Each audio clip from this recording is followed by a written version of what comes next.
Back-to-back gigs tayo. Siyempre, di excuse yun para tamarin mag-training.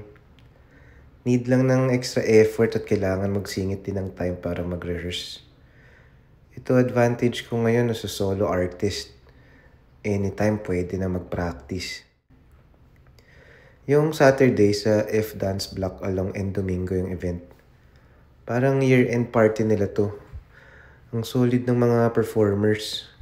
Yung mga sayaw dito very unique and artistic. Di yung mga usual na napapanood mo sa Showtime o Itbulaga. Then Sunday naman sa Aromata ulit. Birthday gig to nung organizer ng event.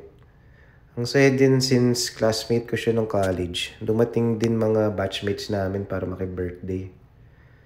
Tumugtog din mga dating label mates namin nung may banda pa ako. Mini reunion yung dating. Very nostalgic. Feeling ko birthday ko din eh.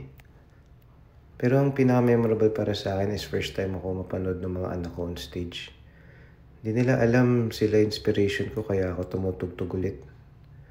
Goal ko kasi masama mga kanta ko sa future playlist na sa soundtripin nila. Kahit sila lang maging fans ko, okay na ako. O sige, yun lang. Need bumawi ng tulog, puro puyat eh.